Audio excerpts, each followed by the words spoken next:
भाग्य के भरोसे बैठे रहेंगे तो भाग्य सोया ही रहेगा। हिम्मत करके उठ खड़े होइए, फिर भाग्य आपके साथ चलेगा। मैं हूँ विनी आपके साथ, और चलो आज कुछ अच्छा सुनते हैं।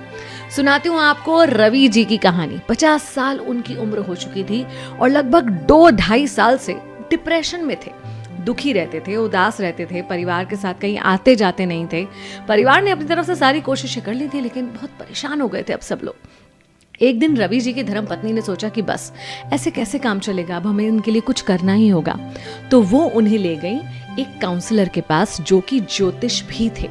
उनके सामने जाकर बताया कि देखिए स्वामी जी, ये बहुत ज़्यादा उदास रहते हैं, डिप्रेशन में रहते हैं, कुछ समझ में नहीं आ रहा क्यों। आप इनकी कुंडली भी देख लीजिए और उसके बाद इनकी काउंसलिंग भी कीजिए कि ऐसा क्यों कर रहे हैं। उन्होंने कुंडली देखी, पाया कि कुंडली में सब ठीक है। उसके बाद रवि जी की धर्मपत्नी से कहा कि आप जरा बाहर जाकर बैठिए। रवि जी को पास बिठाया, शांति से पूछा कि क्या परेशानी है तुमको, क्या दिक्कत है। तो बोलते क्या बताऊं, कुछ भी तो सही नहीं है मेरी जिंदगी में। हर तरफ से बहुत सारा प्रेशर, हर कोई मुझे तुर्रम समझता है, मुझसे बहुत ज्यादा एक्सपेक्टेशन रखते हैं, चाहे दफ्तर हो, घर हो, परिवार हो।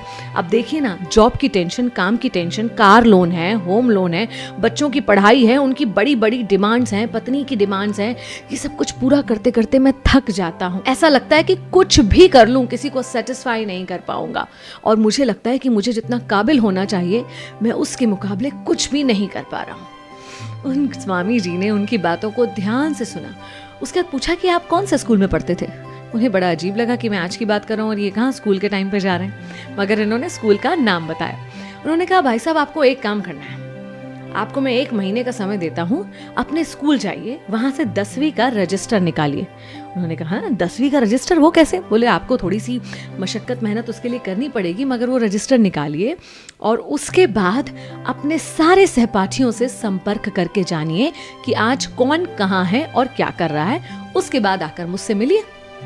अब रवि जी को बात तो थोड़ी ऊट पटांग लग रही थी, मगर उन्होंने कहा ठीक है, करते हैं। पहुंचे स्कूल में, मिन्नतें मशक्कत करके वो रजिस्टर हाथ आया, रजिस्टर की कॉपी करवाई। 120 लोगों के नाम थे उस साल के 10वीं के बैच में, जिसमें से मुश्किल से 75-80 लोगों को ये ट्रेस कर पाए कि ये लोग कहाँ हैं, कौन है।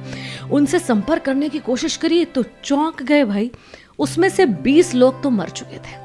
13 लोग ऐसे थे जो कि तलाकशुदा थे और अपनी जिंदगी में सेटल होने की कोशिश कर रहे थे। करीबन 8 लोग ऐसे थे जो विधवा या विधुर हो चुके थे, मतलब उनके स्पाउस की डेथ हो चुकी थी। ढेरों लोगों को बड़ी बड़ी बीमारियां, diabetes, blood pressure, heart surgeries हो चुकी हैं, इस तरह की हालत में थे। 5 लोग इतने गरीब की क्या कहने और 6 इतने अमीर की क्या कहने। कुछ ऐसे भी थे जिनके मेजर एक्सीडेंट हो चुके हैं, हाथ पैर या रीढ़ की हड्डी टूट गई है और वो बिस्तर पर पड़े हैं। कुछ ऐसे हैं जिनके बच्चे नाकारा हैं, आवारा हैं और कुछ नहीं कर पा रहे हैं और वो अपने बच्चों को सेटल करने में लगे। एक तो ऐसा था जो 50 साल की उम्र होने के बाद अब कुछ काम धाम कर पाया था तो अब शादी करना चाहता था, और एक ऐसा भी था जो 2 शादियों के बाद भी सेटल नहीं हो पाया था, 2 तलाक हो चुके थे और अब वो तीसरी शादी करने के लिए लड़की ढूंढ रहा था, वगैरह वगैरह। ये सब कुछ जानकर इनकी आंखें फटी रह गई। बहुत मशक्कत लगी, लेकिन इतना कुछ जान पाए थे। और जब 1 महीना गुजरा तो स्वामी जी के पास पहुंचे। स्वामी जी ने कहा, अब कैसा है तुम्हारा डिप्रेशन? तो रवि जी ने हाथ जोड़कर कहा और बोले, मुझे समझ में आ गया है गुरुजी कि मेरी लाइफ में कोई कमी नहीं है, मुझे कोई बीमारी नहीं है। कितनी बड़ी संपत्ति है कि मेरी पत्नी, मेरे बच्चे अच्छे हैं, अपने कामों को अच्छी तरह से कर रहे हैं। मैं जो जीवन जी रहा हूँ वो सादा है और अच्छा है। ना मुझ पे कोई केस चल रहे हैं, ना मुझे पुलिस कोर्ट कचहरी के चक्कर में पड़ना पड़ रहा है, ना मुझे कोई घातक और बड़ी बीमारी है कि मेरे अस्पतालों के और डॉक्टरों के चक्कर लग रहे हों, ना ही मेरे जीवन में कोई ऐसा बड़ा दुख हुआ है कि मुझे किसी अपने को खोना पड़ा हो। तो सब ठीक ही तो है। अभी तक रवि जी सिर्फ उन लोगों को देखा करते थे जिनकी लाइफ इन्हें खुद से बेहतर लगा करती थी, और ये तुलनात्मक रूप से जब भी हम जिंदगी को देखने लगते ना, अपने से बेहतर कर रहे लोगों की या जिनके पास हमसे कुछ ज्यादा है, उनको देखकर जब खुद को कंपेयर करके हम जीने लगते हैं तो हम जानबूझकर खुद को दुख और डिप्रेशन का शिकार बना लेते हैं। लेकिन इसकी जरूरत नहीं है। आप मान के चलिए कि कुछ बेसिक सी चीज़ है ना आपके पास रहने को घर है, आपके पास अपना कहने को परिवार है, हंसने बोलने को दोस्त हैं, कोई बड़ा कष्ट, दुख, बीमारी नहीं है, तो आप दुनिया के बहुत ही खुशनुमा लोगों में से एक हैं। तो अपनी खुशी को सेलिब्रेट कीजिए। और फिर भी लगता हो कि डिप्रेशन के शिकार हैं तो आप भी जाइए स्कूल से 10वीं का रजिस्टर निकाल लाइए। मैं हूँ विनी, चलो आज कुछ अच्छा सुनते हैं।